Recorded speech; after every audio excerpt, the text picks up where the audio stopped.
3,000 kilometers through the inhospitable, dreadfully hot, and extremely isolated landscapes of the Australian desert, following one long, winding road through an empty country further from civilization than ever before.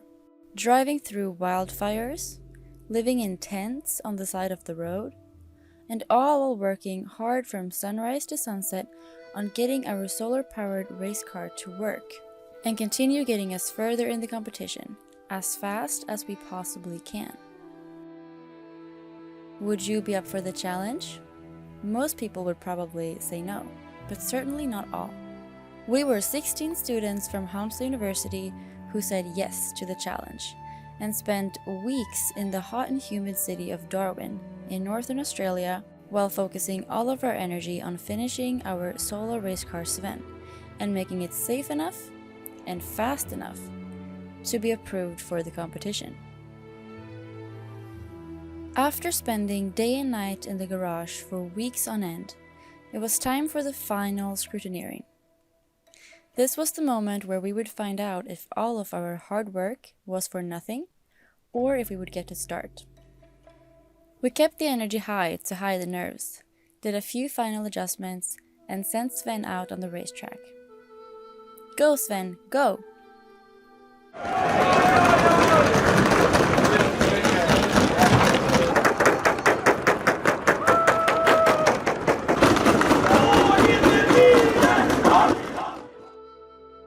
And we made it!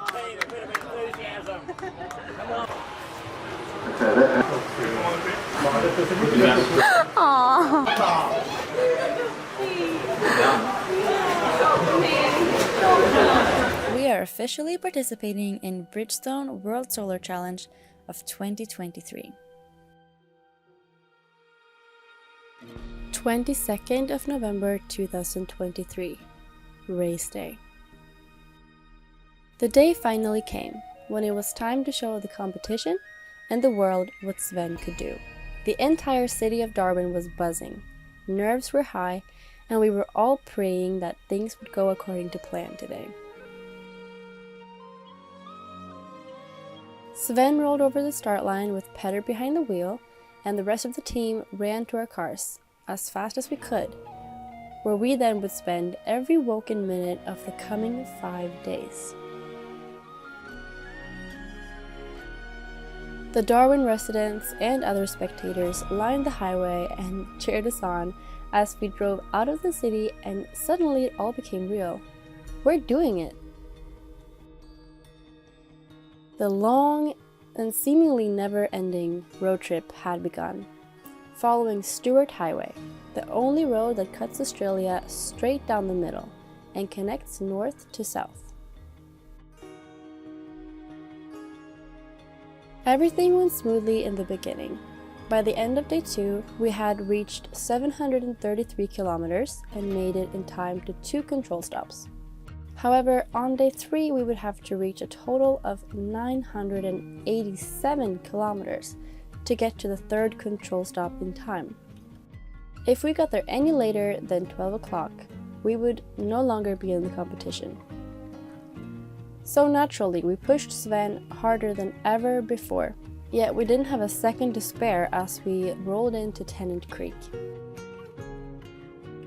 We kept checking the time and thinking, will we make it? Will we make it? We got there at the very, very last second. But once again, we made it. We were still in the competition. 3, 2, 3!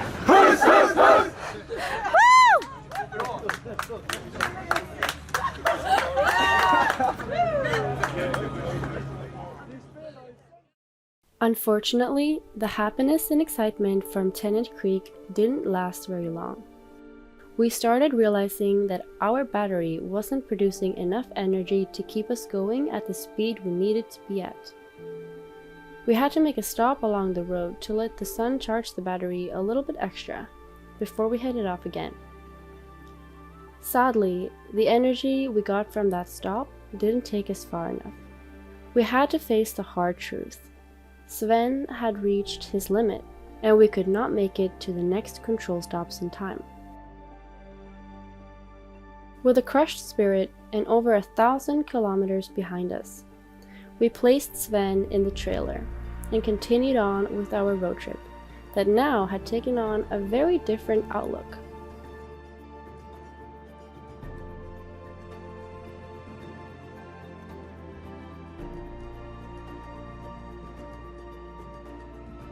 Suddenly, things felt better again.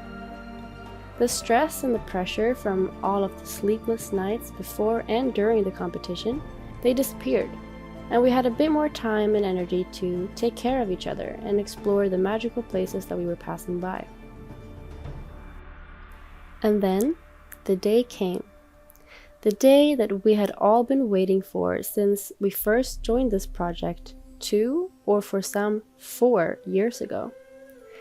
With Kajsa behind the wheel, Sven rolled through the city center to the beautiful Victoria Square, where large crowds lined the finish line and cheered us on.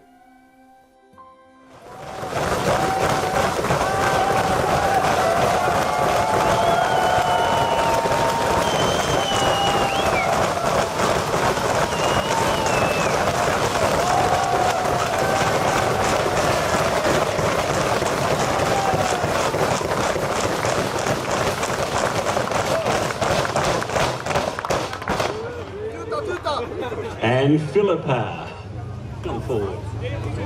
Philippa, small country, small budget, big effort.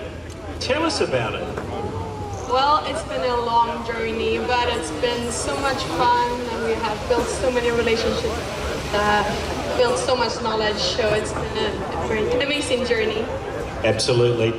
Components all from your uni? Yes, we have made almost everything on this car by ourselves. I'm very proud of that. Wow. These guys?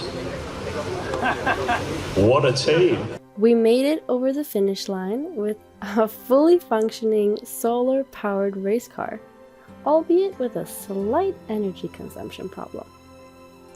Proud would be an understatement, and we couldn't contain our excitement and happiness. This adventure was definitely one of the most mentally and physically challenging that most of us had ever been on, and it will definitely live on in our memories forever.